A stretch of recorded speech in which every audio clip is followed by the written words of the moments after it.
Sleeping pills. Aussie loved drinking. He would never refuse such good alcohol. But since Riley is still a student, he had no money to deal with this blackmail. Vera had to take out 150 with tears. This time the murder would only earn 50. The plan went smoothly. After drinking the alcohol, Aussie quickly collapsed unconscious. Vera had already drilled a hole in the boat by the lake. As long as they moved Aussie onto it and gave it a push, Aussie, who couldn't swim, would be doomed. The police would only think he fell into the water drunk. But after the boat drifted away, Vera suddenly remembered. Shit, my money.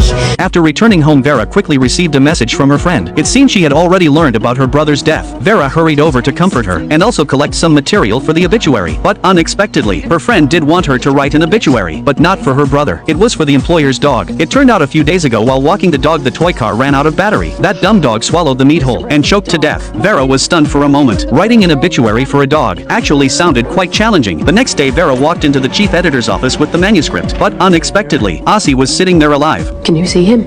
Of course I can see him.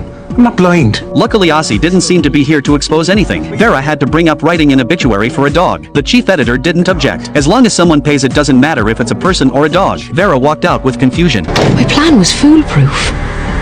What the hell went wrong? It turned out the problem was Riley. That day he watched Aussie struggle in the lake and couldn't bear it, so he jumped in and saved him. But after this near-death experience, Aussie actually changed and started over. Vera's 150 was all placed on the table. Although soaked with water, it should still be usable after drying. The two have now become good friends. It turned out the reason Aussie didn't dare to swim was because his father often burned him with cigarette butts, leaving countless scars on his body. This kind of insecurity from not daring to show his body made Aussie bully someone weaker like Riley. But Vera didn't care about any of that. She only knew Riley ruined this murder and turned her pre-written obituary into waste paper. She took out the laptop she brought and showed Riley her work.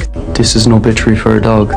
Wrong one. What Vera really wanted Riley to see was actually his mother's obituary. She had already written the life story, only leaving the cause of death blank. Although Riley is a child, she can't kill him, but his mother is an adult. Once Riley still tries to threaten her with what he saw, he will have to be ready to lose his closest family. I swear I won't tell anyone. Please.